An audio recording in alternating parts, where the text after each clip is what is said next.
So it's time to plant up this one here with my spring bulbs.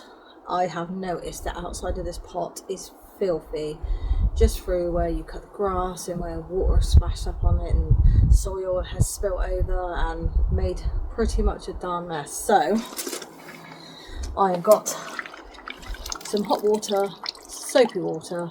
I have got my Scrub Daddy, the Stitch one, and I'm going to scrub the outside of this pot, because there is no point having beautiful, beautiful flowers if the pot they're in is ugly.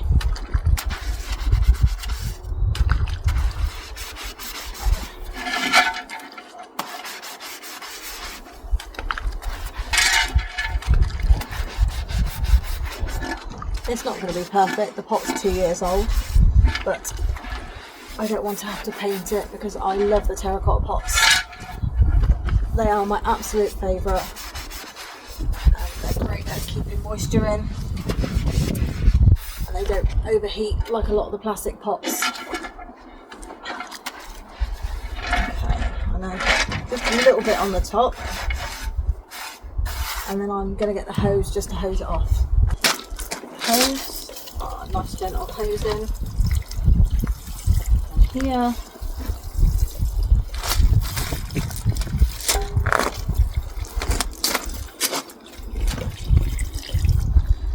That is looking much better. You'll have to excuse me sitting down. Completely overdid it with the whole bending of the onions and the compost yesterday, so I'm going to sit while I can. Kneeling is definitely out of the question for today. So, as with everything, flowers grow at different heights, so you need to make sure you're getting your bulbs in at the correct height. So, we have purple allium. So these grow really tall, so these will need to go in first.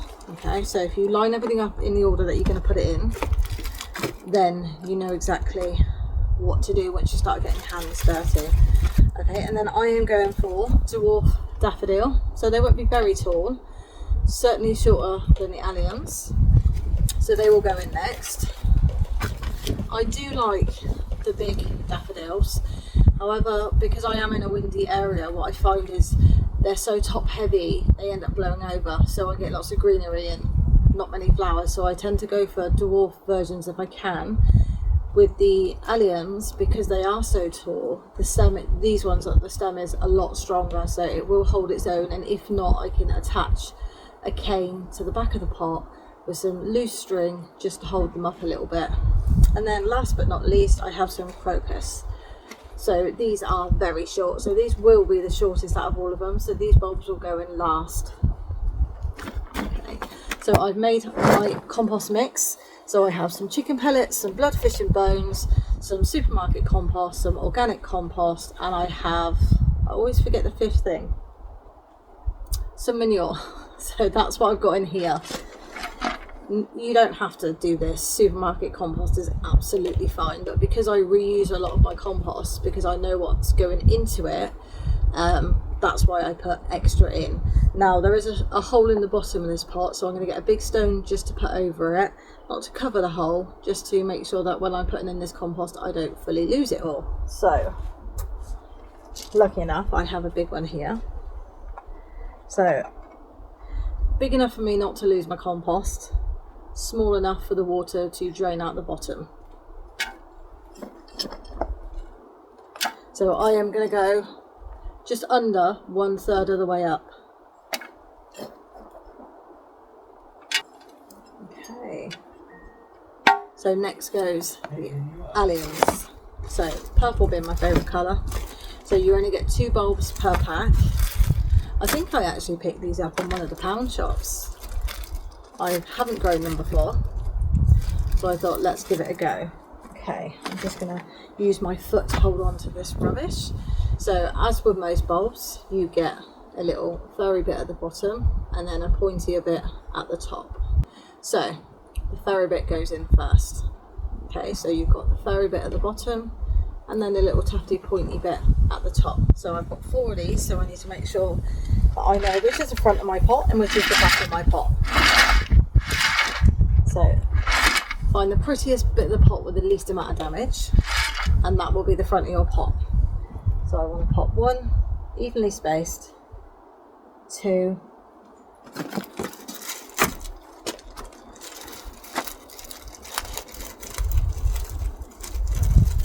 that one does not want to come out. And also make sure your bulbs aren't mouldy. Sometimes you can get mouldy bulbs. Don't plant them because that's just creating a disaster in your soil. Okay, so 3 and 4. 3 and 4. So I've got the 4 bulbs in there, in that design. So nothing here, just like that. So they come up around the edges of the pot, because then I can put bedding plants in here when the daffodils and the crocuses have finished. Gently cover those up. Try not to be too heavy-handed with the scoops of compost. So I'm almost at the halfway point now. I think 2 more big scoops. So this pot has a rim around the top. I try not to go higher than that rim, because if we do get a lot of rain, then what I will do is I will put stones over the top just to reduce the amount of water going into this pot, so it just doesn't get waterlogged. So that's why I always leave a gap on the top. Okay, let me have a look. Yeah, okay, so the daffs are going in next. I got these ones from the range.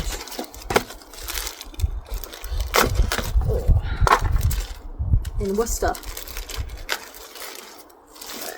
The daffodil bulbs. I have 5 in each.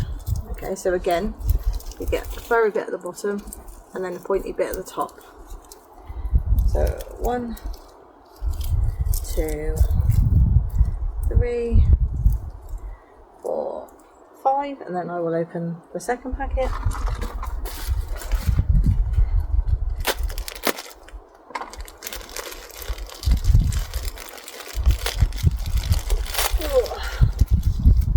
And I will go 1, 2, 3. Oh, that one has a split bulb. Not very often you see that. 4, 5. Okay, so let me show you that one. One there. Compost again. There's not too much difference in depth when it comes to crocus and daffodil. Let me see what this one says. 5 centimetres. So yeah, so 8 to 10 centimetres for the mini daffodils. I've gone 15 centimetres down because I'm not going as high up on the pot with compost as I would normally if it was in a more sheltered area of the garden. But this one, it will be going out the front because I'm going to pop in the top an autumn plant. Okay, one more, and then time for the crocus to go in. These are such pretty delicate flowers, although I haven't had much luck with these because they tend to sprout lots of green leaves and not many flowers. So I should have 8 of these. So pointy bit up. So 1. I don't like to put these ones too close to the edge. Right, now which end is which? Because that one is very hard to tell. 2, 3. That is those ones in there. Tinier when I've had a grape leaf just flow in here. Now I'm going to go 1.5 inches above. Nice and gentle. I don't want them to move around.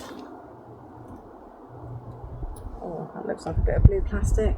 It doesn't matter where you get your stuff from and how organic it is, you will always find plastic or glass in your compost. That's why you should wear gloves. I don't like gloves. Okay, so that now is 1 inch. Let's go 1/2 inch over.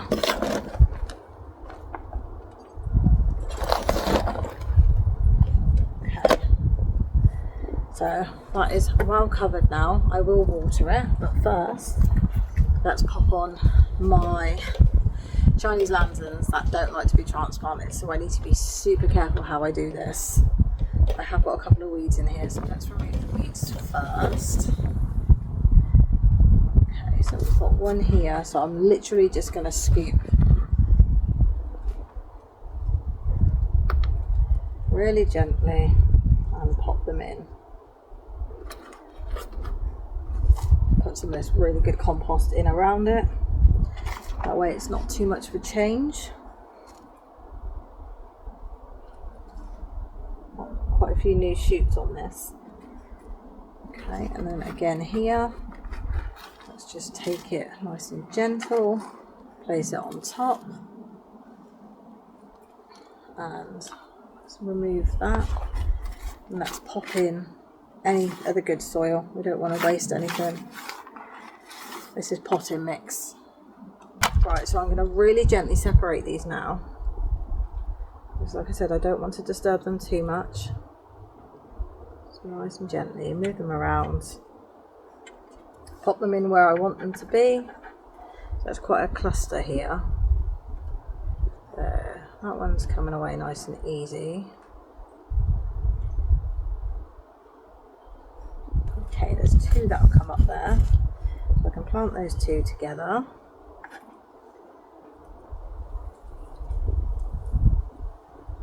These are well rooted, so I'm going to go here and here with that one. Make a little space for them.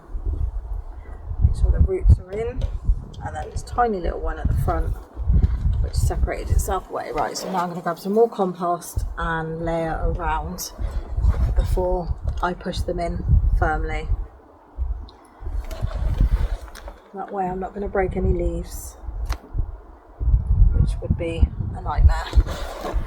So for anyone who doesn't know what the Chinese lanterns are, they have little orange pods. So if you know what tomatillos look like, they are them essentially, but orange.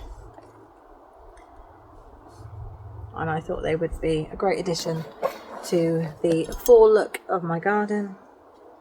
That will be done when I get back. So I've got everything organised to go out there. I have to order a straw bale, haven't done that yet, but I can actually do that while I'm away. So the straw bale is to put the pumpkins on, because I'm planning on eating most of the pumpkins and not just having them for decoration. I don't tend to carve too many, maybe 2 or 3, because it's a food source. And I've only got one little one now that wants to do them, so yes. That is my bulb lasagna, as everyone is calling it. I think it's a horrific name. I am much happier with spring planter. So I'm just going to rescue some of the leaves that have gone under the compost. So hopefully these Chinese lanterns will work, because the other ones that I put out didn't fare too well. And, okay, so now it's time to give them a really gentle water.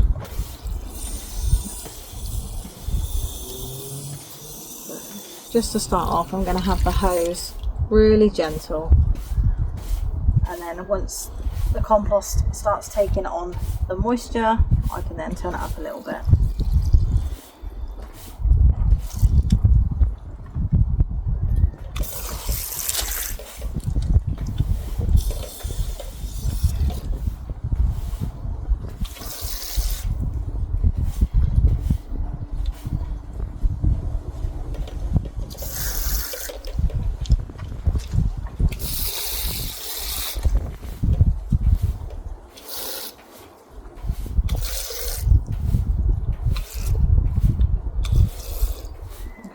That will be more than enough water. I'm just going to make sure I lift the leaves up so they're out of the mud. And that is that. Done. So it does look quite gappy, however,